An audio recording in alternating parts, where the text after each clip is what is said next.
ये आकाशवाणी रायपुर है। प्रादेशिक समाचार बुलेटिन के साथ मैं निशा नैयर।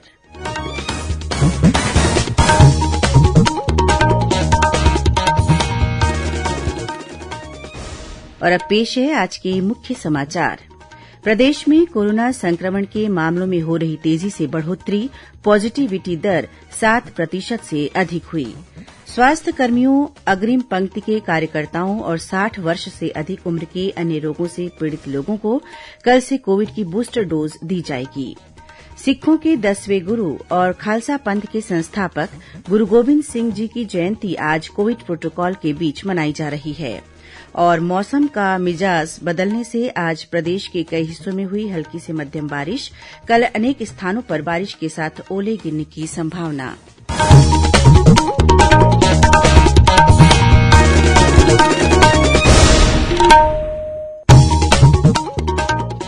अब समाचार विस्तार से।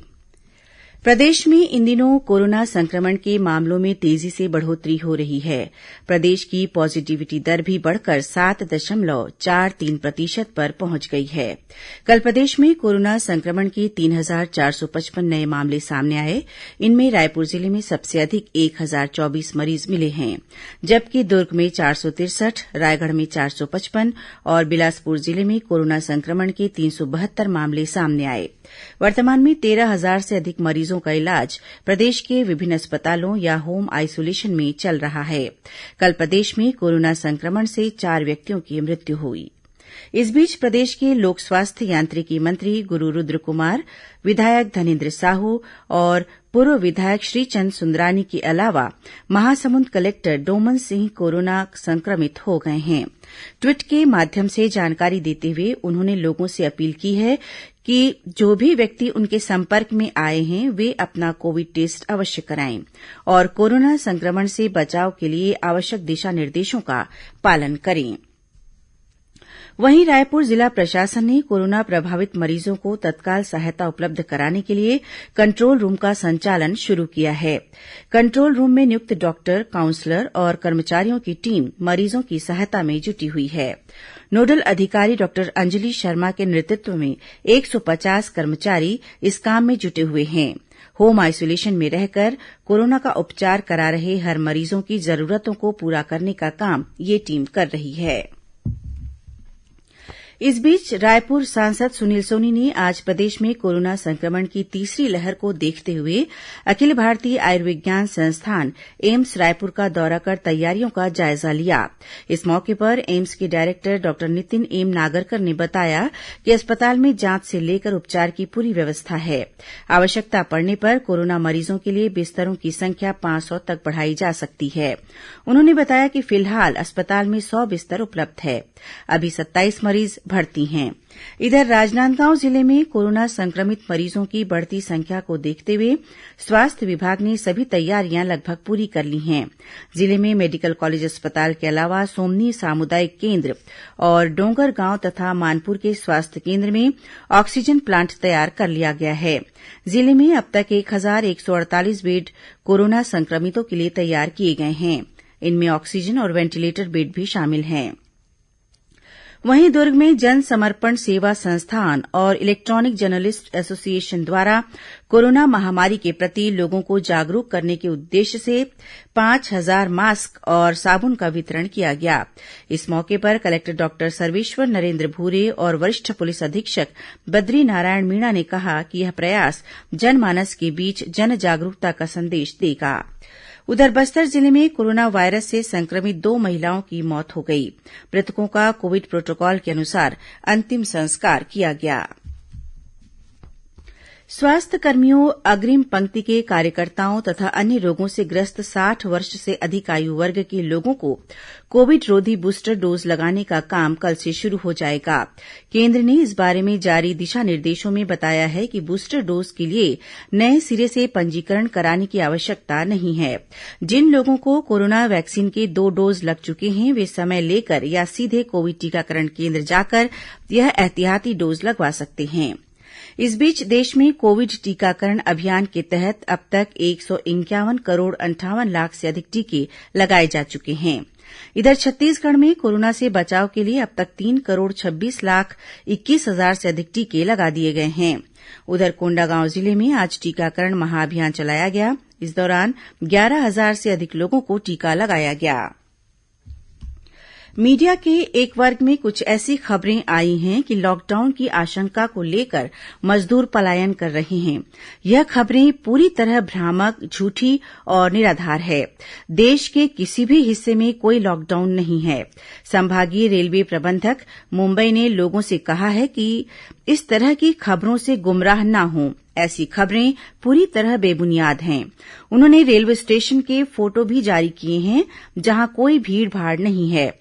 आकाशवाणी सबसे अपील करती है कि जिम्मेदार नागरिक होने के नाते हम इस तरह की अफवाहों से किसी को गुमराह न होने दें। प्रदेश में कोरोना संक्रमण के बढ़ते मामलों को देखते हुए छत्तीसगढ़ स्वामी विवेकानंद तकनीकी विश्वविद्यालय भिलाई में सेमेस्टर परीक्षाएं ऑनलाइन होंगी। इस संबंध में विश्वविद्यालय ने आदेश जारी कर दिया है। गौरतलब है कि कोरोना संक्रमण की तीसरी लहर की दस्तक के बाद से ही छात्र संगठनों की ओर से ऑनलाइन परीक्षाएं लेने की मांग की जा रही थी। प्रादेशिक समाचार आप आकाशवाणी रायपुर से सुन रहे हैं। छत्तीसगढ़ की खबरों से है आपका वास्ता और खबरों की विश्वसनीयता से है हमारा वास्ता। आकाशवाणी समाचार रायपुर के प्रादेशिक समाचार बुलेटिन के साथ ही हमारे समसामयिक कार्यक्रम आप रेडियो के अलावा अपने मोबाइल पर भी सुन सकते हैं। आकाशवाणी समाचार फेसबुक, ट्विटर और यूट्यूब पर भी उपलब्ध है। हमारा Facebook page Chhattisgarh news on AIR, Twitter handle CGAIR news और हमारा यूट्यूब चैनल है छत्तीसगढ़ AIR न्यूज। तो अब रेडियो के साथ ही आपके मोबाइल के जरिए भी हम पहुंच रहे हैं आप तक। छत्तीसगढ़ की हर खबर के लिए सुनते रहिए आकाशवाणी समाचार।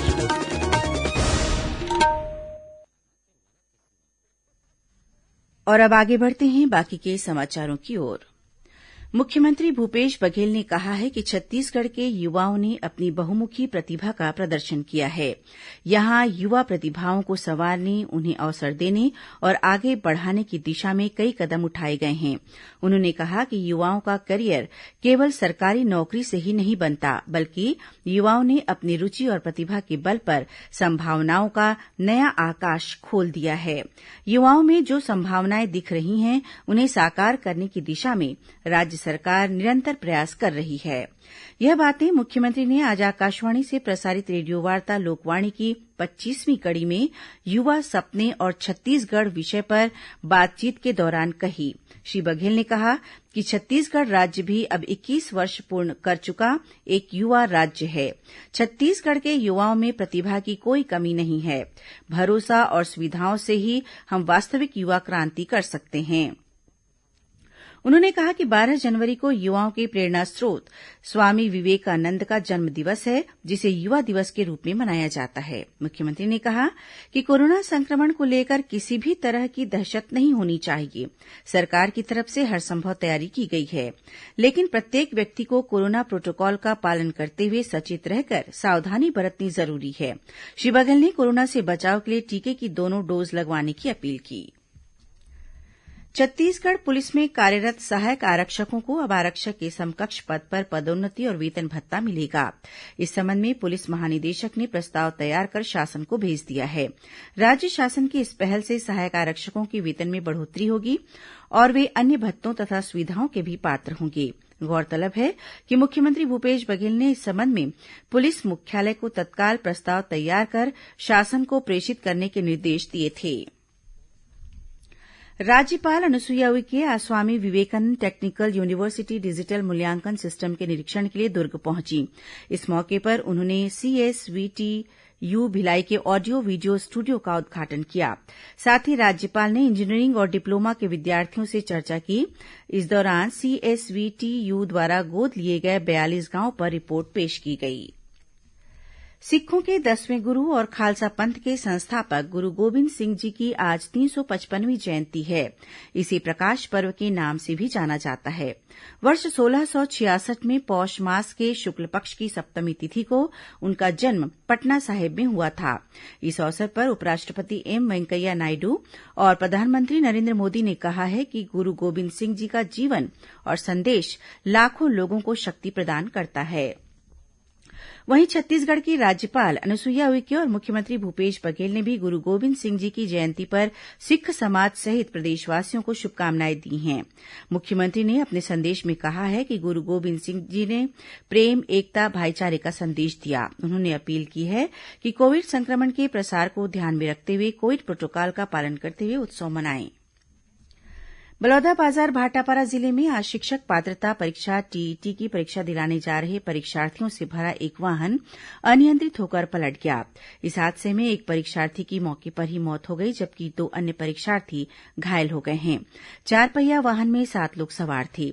वहीं गरियाबंद जिले के कुगदा डैम के पास एक कार अनियंत्रित होकर पलट गई। इस हादसे में 3 लोग घायल हो गए हैं। घायलों को रायपुर रेफर कर दिया गया है। उधर तेलंगाना राज्य के पेरूर के पास कल हुई सड़क दुर्घटना में मृतकों की संख्या बढ़कर 2 हो गई है।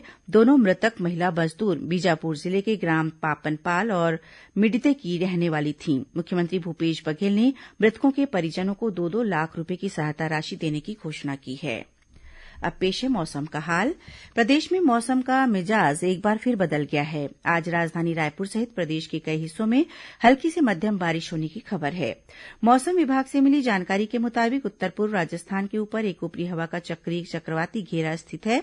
यहीं से एक द्रोणिका पूर्वी राजस्थान, पश्चिमी मध्यप्रदेश से होते हुए मराठवाड़ा तक विस्तारित है। इसके प्रभाव से कल प्रदेश के अनेक स्थानों पर हल्की से मध्यम वर्षा होने अथवा गरज चमक के साथ छींटे पड़ने की संभावना है। प्रदेश के सरगुजा, बिलासपुर, दुर्ग और रायपुर संभाग के उत्तरी भाग में 1-2 स्थानों पर ओले गिरने के भी आसार हैं। अधिकतम तापमान में गिरावट हो सकती है। अब कुछ अन्य खबरें संक्षिप्त में।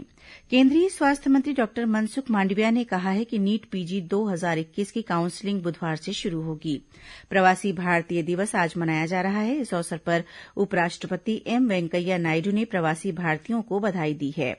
महासमुंद जिले की कोमाखान पुलिस ने एक मालवाहक गाड़ी से 7 क्विंटल गांजा जब्त किया है, जिसकी कीमत लगभग 1 करोड़ 40 लाख रुपए आंकी गई है। और कबीरधाम जिले की चिल्फी पुलिस ने भी 30 किलो गांजे के साथ 4 अंतर्राज्यीय गांजा तस्करों को गिरफ्तार किया है। इनमें एक महिला भी शामिल है। अंत में मुख्य समाचार एक बार फिर। प्रदेश में कोरोना संक्रमण के मामलों में हो रही तेजी से बढ़ोतरी, पॉजिटिविटी दर 7% से अधिक हुई। स्वास्थ्य कर्मियों, अग्रिम पंक्ति के कार्यकर्ताओं और 60 वर्ष से अधिक उम्र के अन्य रोगों से पीड़ित लोगों को कल से कोविड की बूस्टर डोज दी जाएगी। सिखों के 10वें गुरु और खालसा पंथ के संस्थापक गुरु गोबिंद सिंह जी की जयंती आज कोविड प्रोटोकॉल के बीच मनाई जा रही है। और मौसम का मिजाज बदलने से आज प्रदेश के कई हिस्सों में हुई हल्की से मध्यम बारिश। कल अनेक स्थानों पर बारिश के साथ ओले गिरने की संभावना। इसी के साथ प्रादेशिक समाचार बुलेटिन समाप्त हुआ। नमस्कार।